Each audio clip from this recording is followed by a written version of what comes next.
point, your garment should be looking something like this. Hopefully you still have left the back waistband portions unsewn. We can't fully close up the waistband until after installing the zipper, but guess what? That's what we're about to do now.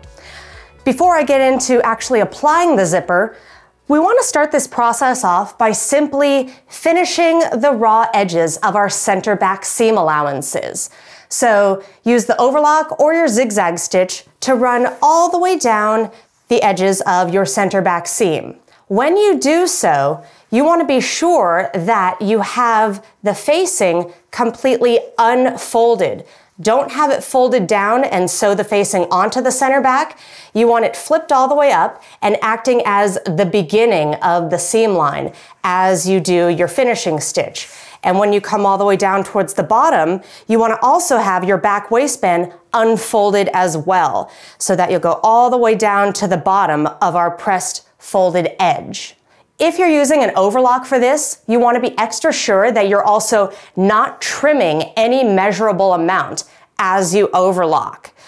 All of our other overlocking was done on seams that we had already sewn, so any trimming wouldn't affect the overall seam allowance. But if you ever overlock something before sewing your main seam or other sewing technique, you do run the risk of affecting that seam allowance if you trim too much. So be sure that if you're using the overlock machine that has the blade that cuts, that you are barely skimming the edge and not cutting a measurable amount away.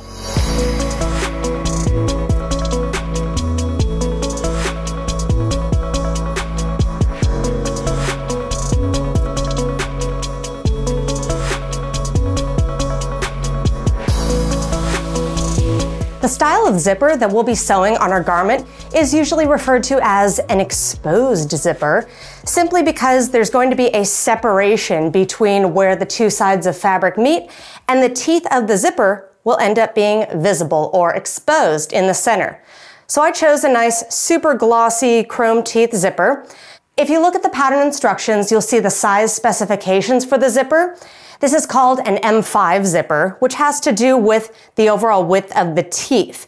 But the main important factor in selecting your zipper size is the overall width of the tape. The M5 zipper has a tape width from side to side of about 1 3/16 of an inch. If the zipper you choose has a slightly different width to the tape, then you're going to have to adjust the size of the seam allowance that you use to sew it onto your garment. If your zipper tape is slightly wider, you'll need to use a larger seam allowance. And if it's more narrow, you'll need to use a smaller seam allowance. If you don't make these adjustments, then you may end up with a garment that doesn't have the correct fit in the end. As far as the length of the zipper goes, the pattern instructions specify that you need a 19-inch long zipper. And that's basically just sort of the bare minimum length, as all of the different sizes in this pattern will have slightly different lengths overall. They're going to vary from each other by small fractions of an inch. So either way, we're going to have to resize our zipper. If you ever have problems finding the exact zipper length on a pattern and you're going for a metal tooth zipper, then always go longer, because you can always reduce the length. So you'll see that I have a way too long zipper today. It just happened to be a great one that I had for this project, but I'll be showing you how to resize it to make it the correct length. To begin, I'll take my zipper and I just want to be sure that it's laying right side up. When we're talking about zippers, the right side is simply the side that has the pull on it. So this is my zipper with right side up, and here is one side of my bodice, also with the right side facing up. We'll be taking our zipper and putting it right side down against the fabric. So I'll take my zipper and I want to come all the way down to the bottom. When we resize our zipper a little bit later on, we'll be adjusting the length at the top. So we'll begin by matching the bottom of the zipper tape to the point that we'd like. And that point will be not the very bottom of your inner waistband here, but instead, you're going to be paying attention to this seam right here, which is going to become the finished bottom edge of the waistband. It's the seam where your inner waistband meets your outer waistband. Take your zipper and flip it back so that now we have right sides together between the zipper and the bodice. And I'll take the bottom of my zipper tape and place it not exactly at the seam that we specified, but a 1/16 to an 1/8 of an inch higher. We want to have a little bit of breathing room at the bottom. All the way up, I'm going to be matching the edge of the zipper tape with the edge of my fabric. And I'll start by placing a pin right at the bottom to secure this position. Now I am going to be placing a few more pins as we place the zipper, but I always find I get a much better zipper installation if I hand baste the zipper in place rather than using pins while I'm sewing. Sometimes if you use pins in the zipper, you end up pulling a little bit of excess into the zipper placement, and that's how you get those wonky, wavy zippers. We want to avoid that, so we're going to be hand basting our zipper today, but I just want to start by positioning it with a few pins every few inches or so. So just make sure everything is sitting nice and smooth, and every 4 to 5 inches, pin the zipper onto the fabric. And as we get up to the top here, you want to be sure that your facing is unfolded. I know it's a little tricky because it is kind of held hostage by the armhole bias binding, but do your best to keep it out of the way as we sew these first couple steps of the zipper. We're going to be pinning and basting our zipper only up to the actual neckline seam where the bodice meets the facing. That's where all the zipper sewing will stop. So I'm going to want to have that final pin right about at the neckline seam. Now that we're loosely pinned in place, we're going to hand baste. I have a needle already threaded with some bright fuchsia thread. I just kind of have it doubled over. I like to hand baste with my thread doubled because that way I can move pretty quickly and I don't run the risk of pulling my needle off the thread. So I'll just tie a knot at the bottom. And starting from the bottom of my zipper, about midway between the edge of the tape and the zipper teeth, I'm going to do my basting stitch, which, as we saw earlier, is just going to be a simple running stitch. A running stitch is your generic over, under, and you can make pretty big stitches too. Mine are about 1/2 inch long. You could even take out the pins as you go. Here I am making sure that my facing is out of the way as I baste. And I'm even bringing my basting stitch about 1 stitch beyond the actual stopping point for our sewing. It just helps to secure it a little bit more. Although when we do our main seam coming down the zipper, we want it to only begin exactly at that neckline seam where the bodice meets the facing. So now that I'm up here, I can remove my pin and clip my needle away. And for this next part, we're going to be also basting the other half of the zipper in place on the other side of the garment. But if we just separate the two halves and sew them independently from one another, you may find that the fabric on one side will kind of creep and crawl a little bit further, and the top of your zipper will not align. We want to be sure that the neckline seam is perfectly matched across both sides of the zipper as it gets zipped closed. So after I have my first side placed, I like to come in and make a little mark right where the neckline seam is on the zipper. I want to look to the side, kind of have to flip the zipper tape up and look underneath. Here, as I'm marking in white chalk, is where the neckline seam is underneath. See that little white mark? Once you have it marked at the edge, do your best to carry that mark straight across to the other side of the zipper. I marked it on the other side of the zipper so that now I can come and unzip my zipper, which is a separating zipper like used on jackets, and take the other half off to now do the same placement on the other side of the garment.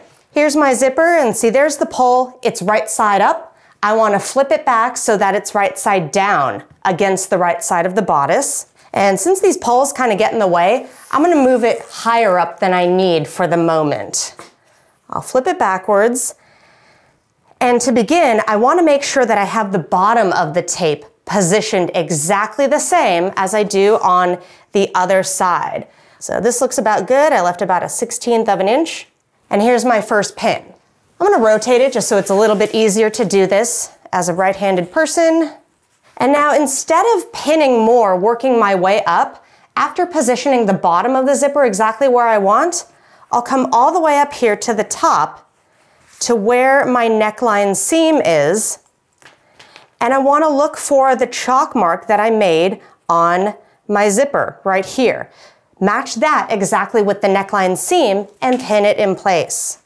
Now just kind of give it a little tug to make sure everything is sitting nice and even along the length of the zipper. Add a couple more pins, and now we'll hand baste the other side the same way we did earlier. Once you have both sides of your zipper basted in place, now we get to sew. You want to be sure that your machine is outfitted with a zipper foot for this step. If you use a regular width presser foot, then the zipper is going to get in the way and you won't be able to get the correct seam allowance.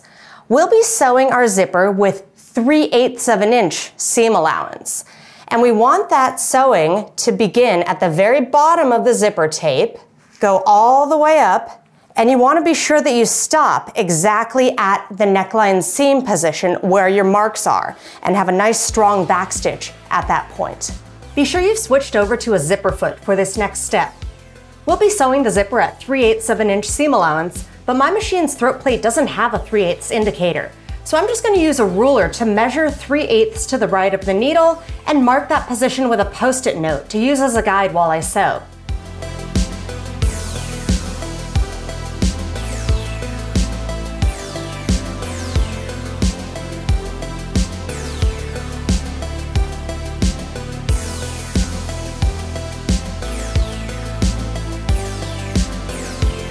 When you get close to the neckline, be sure to pull your facing out of the way so it doesn't get sewn into the zipper.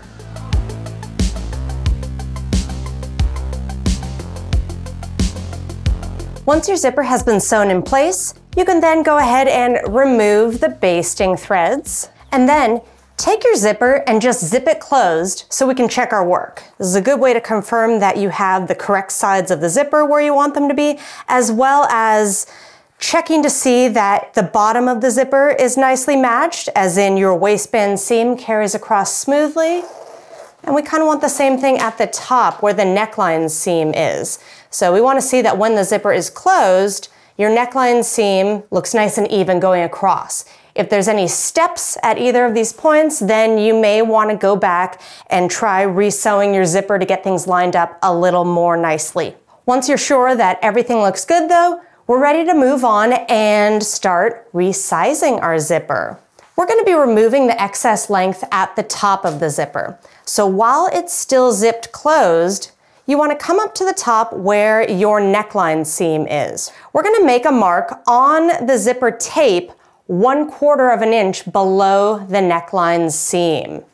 This is going to be an indicator to us of how many teeth we need to remove. Don't worry, we're not going to be removing all the way from the tippy top. We'll just have to remove some from this general region here until we get down to the point of our marks. So now I'm going to unzip the zipper again. It's a little bit easier to work with this way.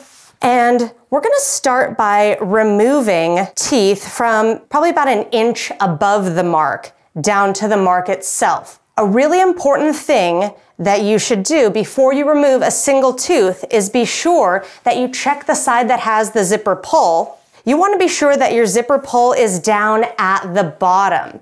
If the pull is up at the top and then you remove teeth, you'll never be able to get the pull back on the part of the zipper that we're actually keeping with the garment. So have that pull down at the bottom before you remove any teeth from that side. So beginning over here, I'm going to give you a warning that this is not the most graceful process that we'll be doing here. It does take a little bit of brute strength. So I brought out a few different plier options just to see which one works best with this zipper. This is a pair of pliers with a pointy tip. Here's some square tip ones. And I also have some ring opening pliers that have the rounded points. We'll be using this in the next step. But between these two types of pliers, we'll just see which one works best. I want to come to, again, about 1 inch above the chalk mark that I made. And first just try grabbing down on the tooth and seeing if you could yank it off. Different types of zippers will have more aggressively placed teeth than others. So I grab the tooth really tight, grab the zipper tape with my other hand and pull. Let's see. Ah, I got it. Okay, 1 tooth removed. So I'm going to go ahead and keep plucking off these teeth until I'm down to the point of my mark.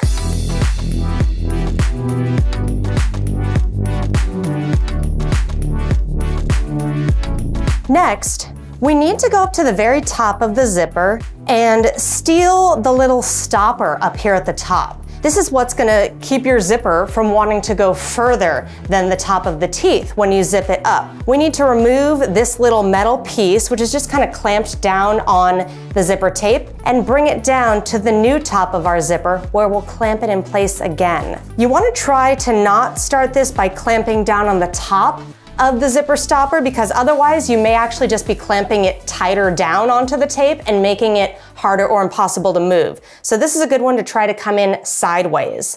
And to do so, you may find that you want to remove the zipper tooth that's just below the stopper. So there I took off that first tooth. Now hopefully I can get a better grab on this guy from the side. Oh, not bad, not bad. Good zipper stopper day.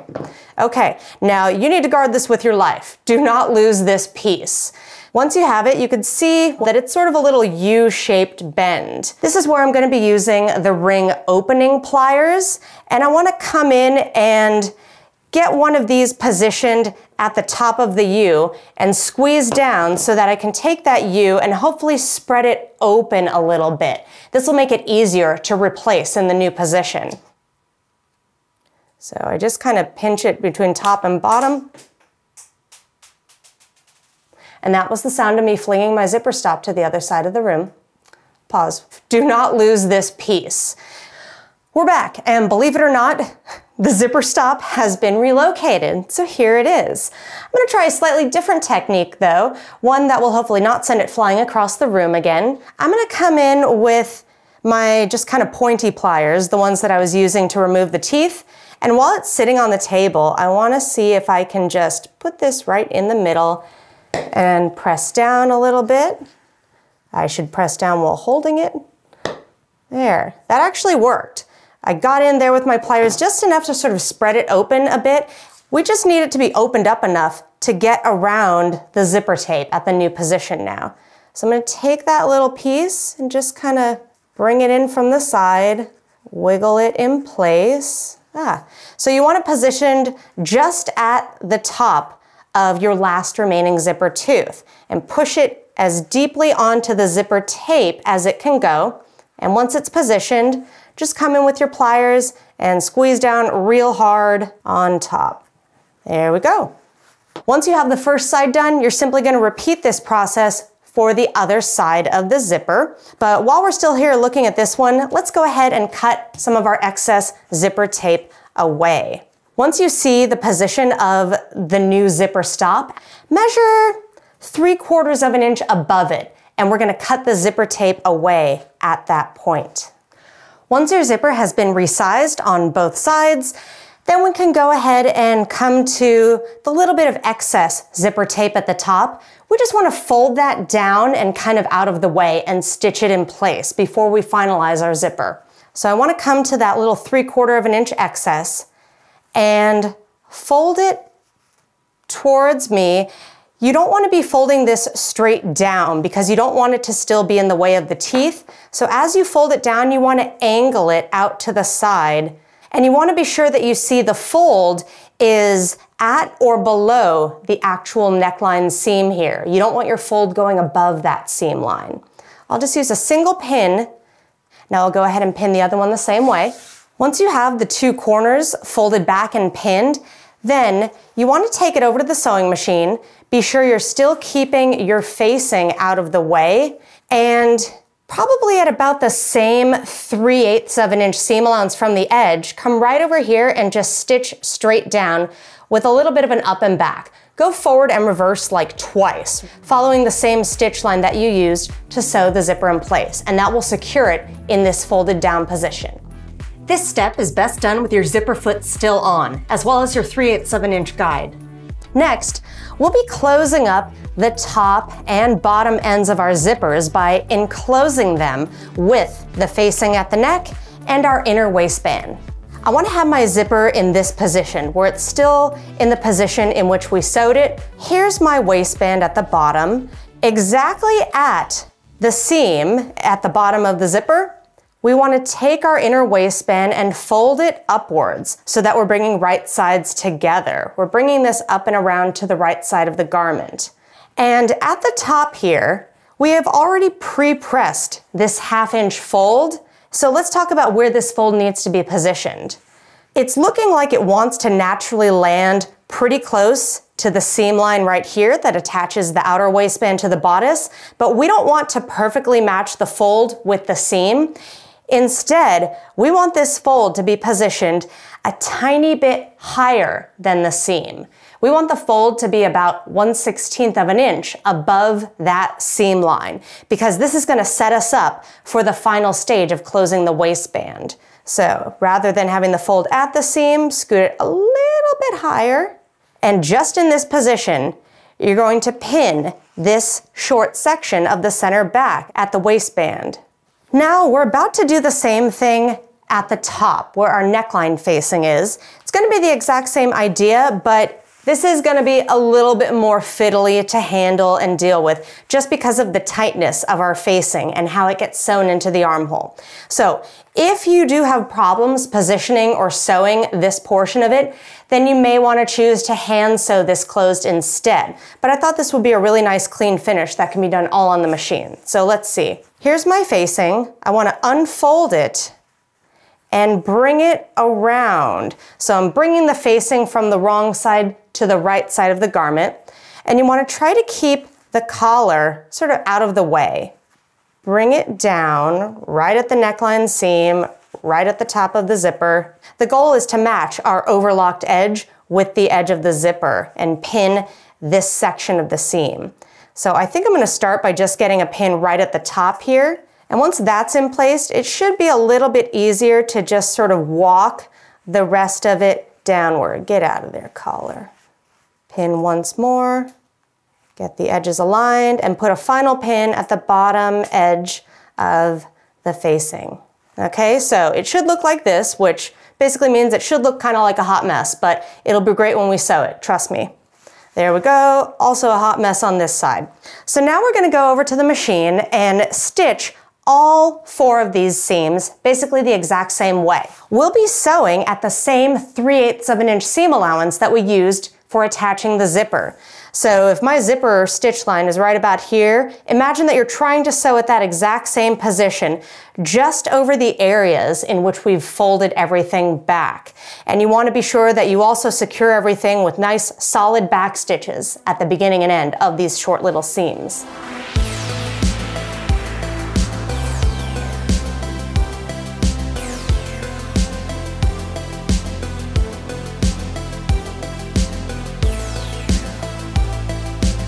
Turn the waistband and facing corners right side out, being sure to pull the zipper outward as much as possible, and sharpening the corners with a point turner. Press all of these corners.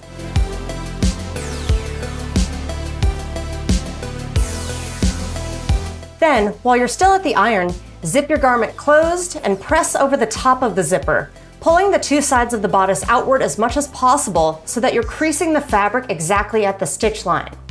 I find it's really helpful to use a tailor's ham inside the bodice to keep from pressing any folds through to the front. It's finally time to close up our waistband. We'll be closing up this little portion on the back waistband sections. We're going to position everything and hand base this in place first. Now, I know many of you out there may not be big fans of hand sewing in general, but hopefully throughout these different techniques, you've learned to love it a little bit. What we'll be doing here is taking our fold on the inner waistband and positioning it to be 1/16 to 1/8 of an inch higher than the stitch line where the outer waistband gets attached to the bodice. We already kind of talked about that positioning right here as we were closing up the bottom of the zipper. So we want to see that that fold is a little bit higher than the seam line. The reason we're doing this is so that we can come to the right side of our garment and do a technique called stitch in the ditch. One of my favorite terms, by the way.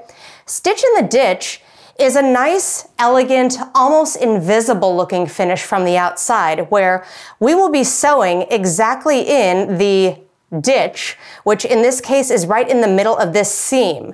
Our stitches will sort of sit in there and not really be visible. But as we're sewing from this side in the ditch, the goal is to be catching the fold on the back. And to do so, it has to be positioned a little bit higher than the ditch we're sewing in. Going back to why we're hand basting this in place, I've done this technique many, many different times and tried doing it simply with pins. And it's just such a fine-tuned placement that I find pinning causes the fabric to sort of shift and be very bumpy underneath, and you're gonna end up with a lot of segments that don't get fully sewn and closed up. So the hand basting technique is gonna keep things sitting exactly where we want them to. It really just turns out beautifully in the end. So I'm starting on one half of my waistband, and for this type of technique, you really have to rely on your sense of feel a lot as well. As I come to my seam, I can feel the edge of that fold sitting a little bit higher. So that's what I want to be checking for as I baste everything in place. I have a hand sewing needle all threaded and ready to go with a knot at the back end. And from the right side, I want to start near the zipper. You know, your first stitch could be 1/4 to 1/2 inch away from it. I want to go directly into the seam. And as I flip it over, I want to check and try to get my needle to be coming out so that it's grabbing the fold. I want my needle to be sticking out 1/16 to 1/8 of an inch downward from that fold. So this actually looks perfect. This is the position that I'm going to be going for with all of the stitches. I'll pull that first one through, and now I'll jump forward about 1/2 inch or so and try to put the needle into the fabric at that ideal position of 1/16 to 1/8 of an inch downward from it. And as I come through, I want to check now from the right side that my needle is coming out from directly in the seam line. If it's not exactly in the seam line, then you could kind of back it up a little bit and just sort of finagle it into place, like so. So now I'm coming right out from the seam, and I'll just continue with my hand basting stitches the same way. I'm using my left hand to feel underneath and position the fold, and my thumb is feeling for that little ridge of the fold sitting higher up than the seam. So once you find a good hand position for this, it's really not that bad. So let's see if I put my needle in for my next stitch at the seam. Am I coming out from the right spot on the back? I'm grabbing the fold, but it's a little too close to the fold, so I'm gonna adjust it to come out at the same position as my previous stitch. And again, your stitches can be pretty big for this, so don't feel the need to do really tiny itty bitty stitches, because at the end of the day, each point that you see the stitch entering and exiting the fabric, imagine that that's like a pin. Your fabric is being held there. And you would never pin this with pins every 1/2 inch apart, so anything we can do to get even close to that spacing will be better than if we had that many pins in place. When you're finished basting your waistband, it should look something like this. From the wrong side, the stitches are sitting 1/16 to 1/8 of an inch below the fold. And then if we look on the right side, they should be sitting exactly in the seam line where the waistband meets the bodice. We'll be sewing across these two sections of the waistband and trying to have our needle land exactly in the seam line, hence the term stitching in the ditch. The last few steps were all done using a zipper foot, but be sure you've returned to your standard presser foot for this part.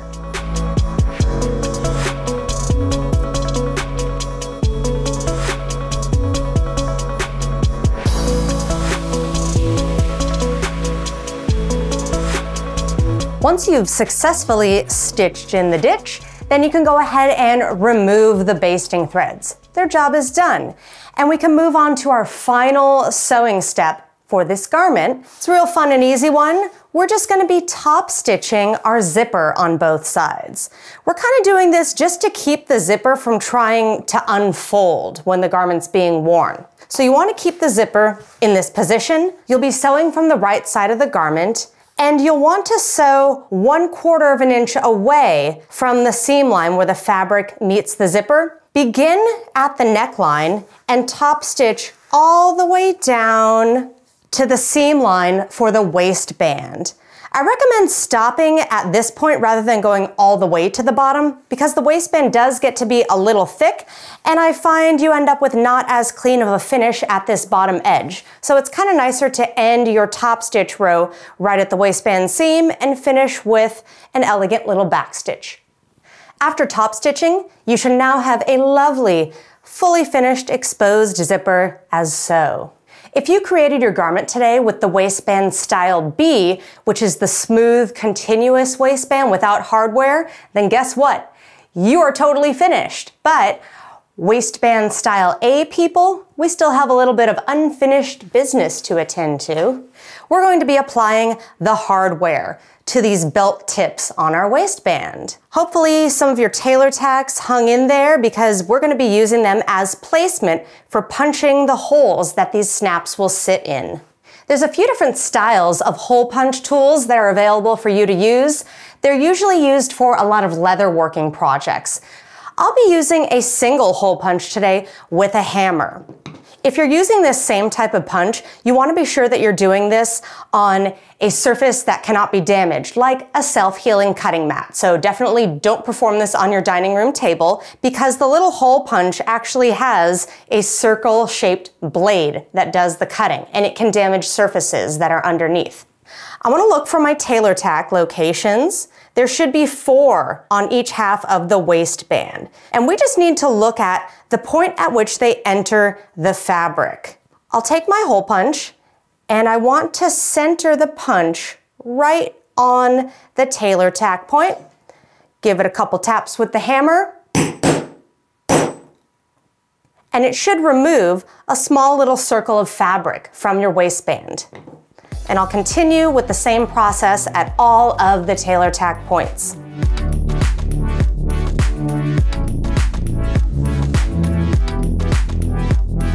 After your holes are punched, go ahead and remove any remnants of the tailor tacks. Once the hole is there, their job is done. Next, I'm going to be applying these heavy-duty snaps that are made by the brand Dritz. This is a really common, easy-to-find brand in most sewing stores, so that's why I wanted to go with this one, because hopefully you should all be able to find something similar. They're 5/8 of an inch diameter, and they're just a really good go-to large metallic snap when that's what I'd like to use. To apply them, I'm going to use the corresponding set of pliers that Dritz also makes. This is a much older version from what they use now. I believe they've updated these pliers, and some of the attachments and ways in which they operate are a little different than what you'll see me doing here. So be sure you check the instructions on the set of pliers that you're using to apply your snaps. But I've gone ahead and sorted out the components for my snaps into 4 piles. We'll be applying 4 complete snaps overall, and each individual snap is made up of 4 pieces. These 2 piles are the 2 components that it takes to make what I call the under snap. These 2 components combine to create what I call the over snap, the one that's visible on the top side. I'm going to start with applying the under snaps. The under snap pieces will be applied to the 2 holes that are closest to the side seam, not the 2 that are closest to the belt tip. So I'm going to be applying under snaps here and here. I'm going to first grab this underneath piece, and then for the part that goes on top, which is this one, my pliers require me to use this little rubber washer that I have to stick on the snap. I'll take the base of the under snap, bring it up from underneath through my first hole, bring this piece over the top, grab my pliers, which need to be set to here, come underneath, give them a nice firm squeeze, remove the washer, and there's our first under snap. So now I'll repeat this for the remaining 3.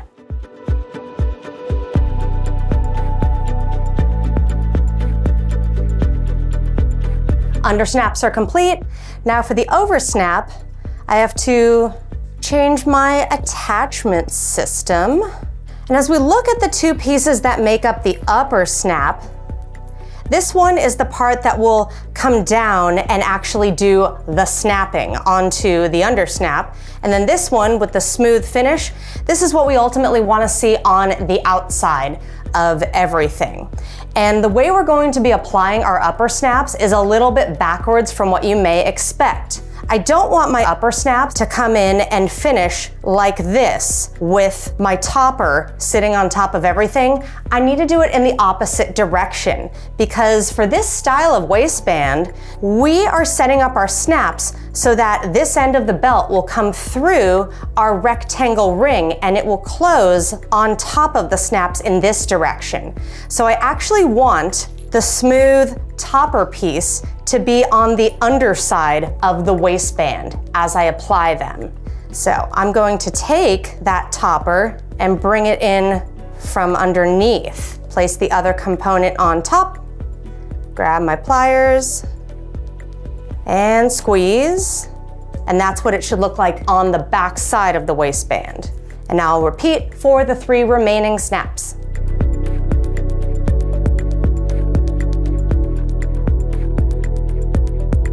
And now my snaps have been applied. Time for our grand finale. I'm going to grab my rectangle ring. Here's the rectangle ring that I'm going to be looping my belt ends through. If you check the pattern instructions, you'll find in the notions sections that I even give a little template of this rectangle ring to make sure that you pick a similar size. If it's too short in this direction, then it won't correctly fit the width of the belt. And if it's too wide, then you may end up altering the fit at the waist. If you end up finding a rectangle ring that's a little wider or more narrow, then I would suggest that you actually try on the garment and potentially adjust the snap placement to make it fit properly with your current rectangle ring size. But I'm gonna go forth with the one that's in the pattern instructions. I'll just take one end of my belt, bring it up from underneath, wrap it back, and snap, snap. Do the same thing with the other side. Snap, snap. And here is our completed, super fancy Style A waistband with hardware. And we're finished. I hope you enjoyed sewing with me today. If you have any questions about any of the techniques covered, just leave a comment below. I love answering questions and I'm always happy to help out. If you enjoyed this project, then be sure to subscribe to my channel so you'll be the first to catch new releases. Keep making amazing things. I'll see you next time.